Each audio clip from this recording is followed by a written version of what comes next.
को बनाने के लिए मिट्टी कहाँ की होना चाहिए, किस जगह पर बनाना चाहिए, मिट्टी में कैसा जल मिलाना चाहिए।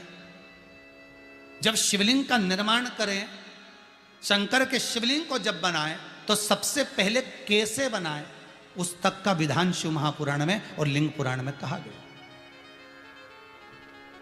महाराज कहा क्यारे की मिट्टी हो, क्यारा मतलब समझिएगा जिस मिट्टी पर कोई गंदगी ना करी गई हो, ऐसी जगह का कोई भाग मिट्टी का लाया जाए जहां कोई गंदगी ना करे। शिव महापुराण की कथा कहती है। देखो, पिछले वर्ष के लॉकडाउन से लेकर अभी तक की जो कथाएं आप लोग सुने हैं, उसमें शिवलिंग मट्टी का किस तरह से बनाया जाए और कैसी मट्टी हो और उसमें पानी कैसा मिलाया जाए, कैसा शिवलिंग तैयार करा जाए, उसका विधान वर्णन नहीं कर पाए, परंतु आज कथा निकली है तो उसको सुन लो। क्यारे की मिट्टी, क्यारे की मिट्टी मतलब जिस मिट्टी पर कोई गंदगी ना करी गई हो, ऐसी जगह की मिट्टी को लेकर जाए। और मिट्टी को लाने के बाद थोड़ा पानी का सींचन कर दें, अर्थात घर में लाएं तो उससे पहले मिट्टी को पवित्र करें। अपने घर में गंगा जल रखा हो, यमुना जल रखा हो, सरयू जी का जल रखा हो, उससे मिट्टी का सींचन कर दें। मान लो अगर ये जल नहीं भी है तो जल के अंदर थोड़ा सा इत्र डालकर मिट्टी का सींचन करें। अगर इत्र भी नहीं है तो जल के अंदर थोड़ा सा दूध डालकर मिट्टी का सींचन करें। दूध भी नहीं है तो एक बेलपत्री जल के अंदर डालकर उस पानी का सींचन करें। बेलपत्र भी नहीं है, पीपल का पत्ता डालकर उसका सींचन कर दें। पर मिट्टी पर घर में लाते से ही, ये नहीं कि मिट्टी आज लाए और तुमको शिवलिंग कल बनाना है, तो मिट्टी अगर एक दिन पहले लाए हो, 2 दिन पहले लाए हो, 4 दिन पहले लाए हो, तो उसी दिन जल का सींचन होना चाहिए। ये नहीं कि जिस दिन बनाएंगे उस दिन सींचन होगा। मिट्टी पर पानी का छींटा, सींचन भले ज़्यादा मत डालो, पर छींटा तो उस दिन लगा देना चाहिए जिस दिन घर में मिट्टी लेकर आए हो, जिस दिन लेकर। फिर भले तुम शिवलिंग 15 दिन बाद बनाओ, 8 दिन बाद बनाओ, 10 दिन बाद बनाओ, 3 दिन बाद बनाओ, पर उस समय पर मिट्टी का सींचन उस समय हो जाना चाहिए।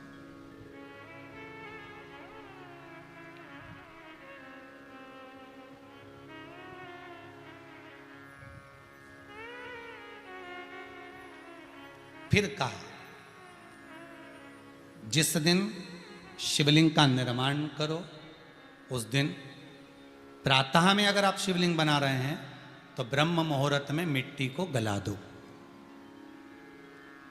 किस पानी से गलाना है उसका भी प्रमाण, उसका भी शास्त्र वर्णन करा। किस जल से गलाया जाए, शिव महापुराण की कथा कहती है अगर आपको आज शिवलिंग का निर्माण करना है, शाम को आप शिवलिंग का निर्माण कर रहे हो, तो अपने पानी का जो मटका होता है, हंडा होता है, रसोई घर में जहां पानी भर कर रखते हो, उसके नजदीक में एक कलश जिसमें अलग से ताजा जल भरा जाए और उस पर प्लेट ढकी हो और उस पर एक चावल का दाना रखा हो, उस जल को लेकर आओ। थोड़ी देर रखा रहे, आधा घंटा, 2 घंटा, 3 घंटा, 15 मिनट, 20 मिनट, पर वो पानी वहां रखा होना चाहिए। रसोई घर में अन्नपूर्णा का निवास होता है, परिंदे के पास पितरों का निवास होता है, अन्नपूर्णा पित्र सब रसोई घर के भीतर विराजमान होते हैं। शास्त्र कहता है 33 कोटि देवता एक समय के लिए, एक क्षण के लिए हमारे रसोई घर में प्रवेश करते हैं। इसलिए रसोई घर को तुम पूरे घर को स्वच्छ रखो ना रखो, पूरे घर को तुम साफ रखो ना रखो, पर रसोई घर एकदम क्लीन होना चाहिए, साफ होना चाहिए, स्वच्छ होना चाहिए। आज के जमाने में तो खैर गया, पर पहले जब मट्टी के चूल्हे होते थे, जब चूल्हा बंद होता था तो उसको गीला कर कर, गोबर को या पानी में उसको गीला कर कर, एक कपड़े को गीला कर कर पूरे चौके को, रसोई घर को पोंछा जाता था। मिट्टी का होता था वो, तो भी उसको पोता लगाते थे, पोंछते थे।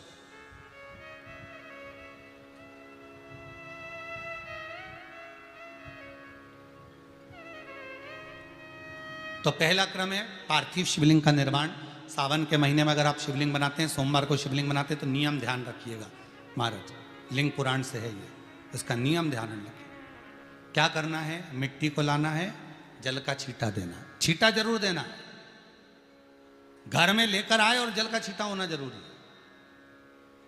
2 दिन तक 3 दिन तक मिट्टी रखी हुई है, और उसके बाद अगर आपने पानी का छींटा नहीं दिया है और आपने डायरेक्ट मिट्टी को गला दिया और उसके बाद बनाया तो उसका कोई प्रमाण नहीं। जल का छींटा अवश्य। फिर उसको रख दें, 15 दिन बाद बनाओ, 4 दिन बाद बनाओ, 3 दिन बाद बनाओ, 2 दिन बाद बनाओ। शिवलिंग जब बनाओ तब उस मिट्टी को, जो कलश आपने रसोई घर में रखा है चावल का दाना रखकर प्लेट के ऊपर, अर्थात उस कलश का जल उस मिट्टी में थोड़ा सा डालिए। क्यों डाला जाता है उसका भी भाव वर्णन किया है। अब भविष्य पुराण, स्कंद पुराण और अग्नि पुराण, इन तीनों से ले लिया गया, वर्णन किया गया। जब उस कलश का जल हम डालते हैं तो उस कलश में पितरों का भाव आ जाता है, अन्नपूर्णा का भाव आ जाता है, घर में लक्ष्मी का भाव आ जाता है, संपदा का भाव आ जाता है। पूरे 24 घंटे के अंदर एक क्षण के लिए रसोई घर में 33 कोटि देवता आते हैं, तो वो देवता का सारा भाव उस कलश के अंदर आ जाता है। और वो जल जब हम उस मिट्टी में मिलाते हैं तो गंगा, यमुना, सरयू, सरस्वती, ये 33 कोटि देवता में, तो इन सब का आनंद उस जल में आ जाता है। और वो जल जब हम मिट्टी में मिलाते हैं तो मिट्टी पवित्र हो जाती है, स्वयं कैलाश अधिपति को स्वीकार करने के लायक हो जाती है, निर्मित करने के लायक हो जाती है।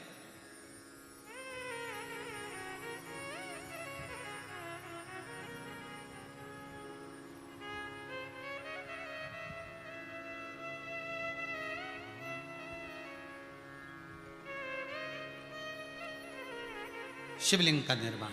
अब शिवलिंग का निर्माण कैसे करना? मिट्टी में गला दिया पानी में। सबसे पहले शिवलिंग बनाने से पहले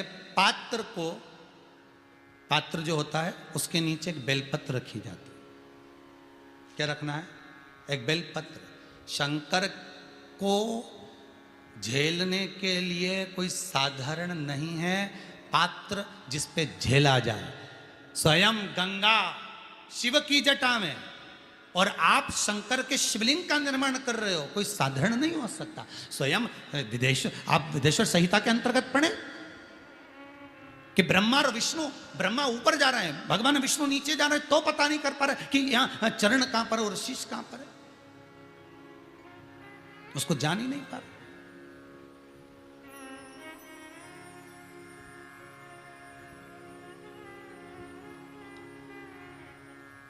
बस एक बेलपत्र,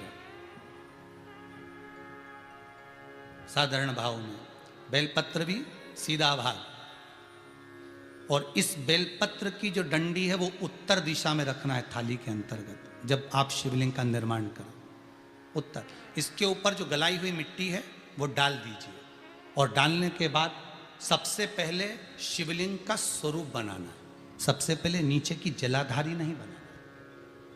क्या बनाना है?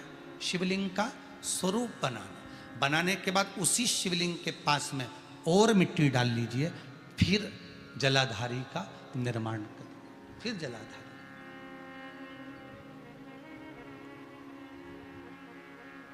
शिवलिंग जलाधारी निर्मित हो गई। शंकर जी का संपूर्ण परिवार शिवलिंग में रहता है, आपको पहले भी कहा। भगवान भूत अधिपति भूतेश्वर, भगवान शिव का संपूर्ण परिवार शिवलिंग में। पहले भी कथा में कहा, आज फिर आपको वर्णन कर देते हैं। जैसे ये जलाधारी है गोल, ये चरण है, ये शिवलिंग है। ये जो गोल भाग है जहां पर भगवान शंकर का शिवलिंग रखा है, ये पार्वती जी का हस्त कमल है। जहां से पानी नीचे गिर रहा है, इसके राइट भाग में श्री गणेश जी का स्थान, लेफ्ट भाग में श्री कार्तिकेय जी का स्थान। बीच में जो एक मोटी सी लाइन होती है जलाधारी में है, वो पार्वती जी के सुंदर पुत्री अशोक सुंदरी का स्थान। शंकर जी के ऊपर जो तिकोनी रखी रहती है, उसके ऊपर से जो जल बूंद बूंद नीचे गिरता है, ये जो पानी बूंद बूंद नीचे गिरता है, या आप कलश से जल चढ़ाते हो या आप श्रृंगी से जल चढ़ाते हो, तो ये जो पानी गिर रहा है, ये शंकर भगवान की 5 पुत्रियां, जया, विषहरा, शामरी बारी, दोतली और देव, ये शंकर जी की 5 बेटियां, 5 पुत्री। कार्तिकेय भी है, गणेश भी हैं, अशोक सुंदरी भी है, शंकर जी की 5 बेटियां भी हैं, शंकर भी है और पार्वती भी। अर्थात शिव जी के परिवार में आपको गणेश जी की पूजन अलग करने जाने की जरूरत नहीं पड़ेगी, शंकर के परिवार में पार्वती जी की पूजन अलग करने जाने की जरूरत नहीं पड़ेगी, कार्तिकेय की पूजन अलग जाकर करने की जरूरत नहीं है। शंकर का परिवार शंकर के शिवलिंग के साथ में उस जलाधारी में संपूर्ण परिवार शंकर का विराजमान है, संपूर्ण परिवार, कुछ भी नहीं, संपूर्ण और पूरा परिवार है महाराज। फिर वही बात आई, ध्यान दीजिएगा, जिस व्यक्ति को नींद ना आवे, रात्रि को सोते समय टेबलेट खाने की जरूरत नहीं, शंकर भगवान की 5 पुत्रियों का नाम लीजिए। जया, हाथ में जल लो, पलंग पर बैठो, जल हाथ में लिया, जया आचमन कर लो, विषहरा आचमन कर लो, शामली बारी आचमन कर लो, दौतली आचमन कर लो और देव आचमन कर लो। ये शंकर की जो 5 पुत्रियां हैं, ये ऐसी पुत्रियां हैं जो निंद्रा देवी को लेकर आती हैं और हमें विश्राम का आनंद सुख प्रदान करती हैं, हमारे नयनों पर विराजमान रहती।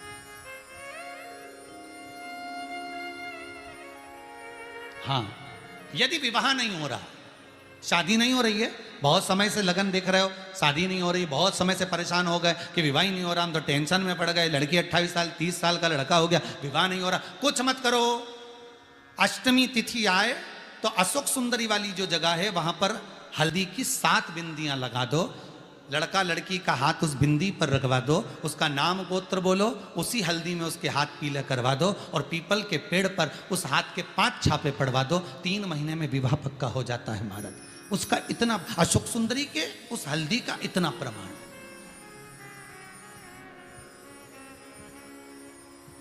3 माह के अंतर्गत विवाह नक्की होगा। इतना इतना प्रमाण है महाराज। भगवान शिव की आराधना का कोई साधारण फल है महाराज।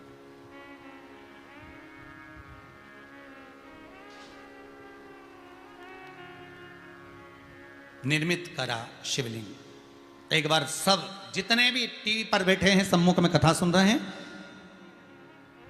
फेसबुक यूट्यूब पर सुन रहे हैं, एक बार साथ में समझें वापिस निर्माण को, शिवलिंग के निर्माण को। मिट्टी लाए, स्वच्छ जगह की, जल का छींटा दिया, रखा। जब शिवलिंग बनाया तो 1 कलश पानी पहले से 2 घंटा, आधा घंटा, 15 मिनट, 20 मिनट पहले उसको रख दिया, उसी पानी से उसको गीला करा। गीला करने के बाद उसका निर्माण सबसे पहले बेलपत्री, बेलपत्री के ऊपर मिट्टी, मिट्टी के ऊपर रखकर शिवलिंग का निर्माण, फिर जलाधारी का निर्माण और शिवलिंग का निर्माण पूर्ण होने के बाद में फिर बाबा का सुंदर भाव से आप श्रृंगार करें, अभिषेक करें, पूजन करें।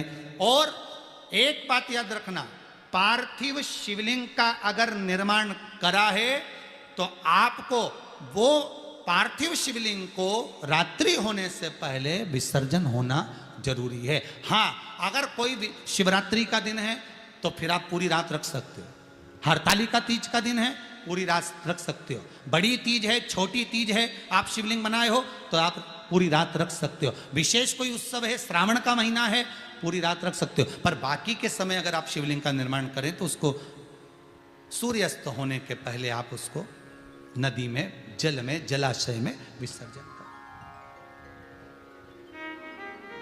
बहुत ध्यान दीजिएगा, विसर्जन करते समय जब आप विसर्जन करें, पानी में अपने पात्र को, शिवलिंग को जब छोड़ें, उस समय पर ध्यान दीजिएगा कि शिवलिंग की जो जल की धार है, जिसका उत्तर की ओर जो जल की धार होती है, विसर्जन करते समय वो जल की धार अर्थात वो उत्तर का भाग हमारी ओर होना चाहिए और थाली इस तरह से पकड़ें कि वो भाग हमको जब डालें तो वो भाग हमको दिखे, थोड़ा सा नजर आए पानी में डालते समय। और जब वो थोड़ा भाग दिखता रहे, और जिसलिए आपने शिवलिंग बनाया, जिस कामना से आपने शिवलिंग बनाया है, वो कामना उस भाग को पानी में देखते देखते बोल दीजिए, वो कामना पूर्ण हो जाती है। इसको कहते हैं पार्थिव शिवलिंग का निर्माण करना और उसकी आराधना करना।